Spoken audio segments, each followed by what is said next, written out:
After reviewing each Harry Potter and Fantastic Beasts movie, there's only one thing to do left. Go to Pottermore and take the Hogwarts house quiz.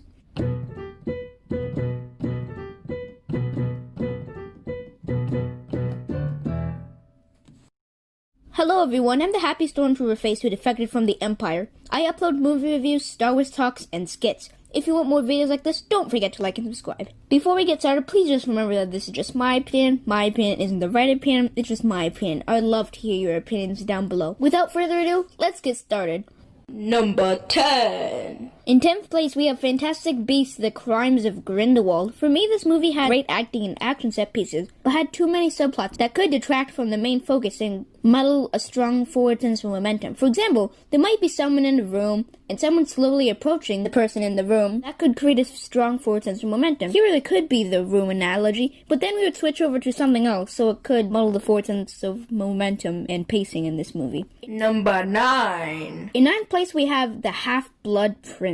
This movie sets up some intriguing thoughts for the next installment well, with good action set pieces that explores the characters well, but that's one of the problems for me. It sets up the next installment well, it struggles to stand on its own or tell its own cohesive story. Also, this movie, just from a color standpoint, looks so dull and tired. Number 8. In 8th place, we have Fantastic Beasts and Where to Find Them. This movie has great acting and visuals, action set pieces that are stunning to look at. But sadly, I find many things in this movie happen because of coincidence, which removes the weight and depth each plot point can convey. For example, if sharks were dying and there's a button to set them free, and then someone feels for the sharks, their emotions, so lets them free, that creates more depth and weight. Here, someone might accidentally free the sharks. It removes some of the depth and weight of each plot point or decision. Number 7. In 7th place, we have Harry Potter and the Goblet of Fire. This movie has great visuals and action set pieces once again, but for me, this movie just got straight into things without much of an introduction to where our characters are at and setting up the universe. This can remove some of the world building in this movie that the previous few had. Number 6. In 6th place, we have Harry Potter and the Deathly Hallows Part 1. Once again, this movie has great action sequences and visuals. The choice of splitting the story into 2 movies could help tell all the important bits, but it's only the first half of the story. The setup. It tries to make its own story out of the first half, which sadly doesn't work the best. It struggles to stand on its own or tell its own cohesive story, because it's set up to the payoff in the next movie. Number 5. In 5th place, we have Harry Potter and the Order of the Phoenix. One of the things I like about this movie is you really see what these characters are becoming. Harry is stepping up and taking up that leadership role, but this is one of the shorter movies from the longest book, so it feels like you only get the main outline of this story without much behind it.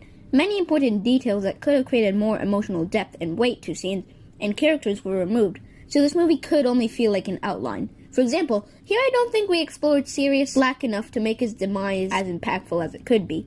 Number 4. In 4th place, I have the Chamber of Secrets. I think the visuals and acting have improved in this movie, but for me, this movie is too long. Some scenes that don't exactly progress the plot forward or build character are stretched out too long here. It takes a while to get the actual plot going. In the Philosopher's/Sorcerer's Stone, it makes sense because you're introducing the world of Harry Potter and the friendship between these characters. Here, there still is some introductions and world building, but there's a lot less.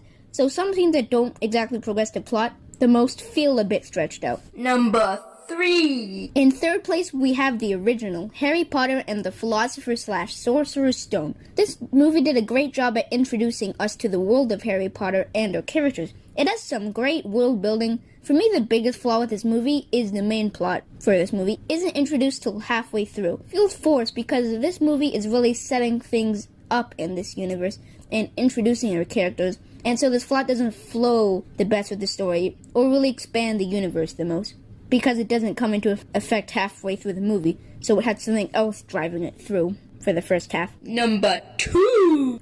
Our runner-up is Harry Potter and the Deathly Hallows Part 2.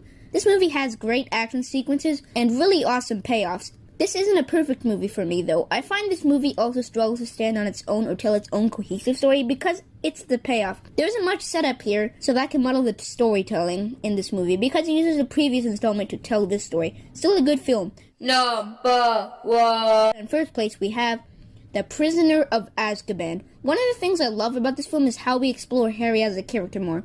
Even though in the previous movies we did explore Harry, here we get to see Sirius's point of view and Harry's vulnerability to Sirius Black, which all helps explore him better. Alfonso Cuarón does a good job of directing this movie with more of a visual style. The only problem I really have with this movie is it kind of ends and then it kind of goes on again. I don't know. Hope you enjoyed this video. Don't forget to like and subscribe for more videos like this, as well as tell me down below in the comments what your favorite Harry Potter movie is and your ranking. Thanks. Bye. See you later.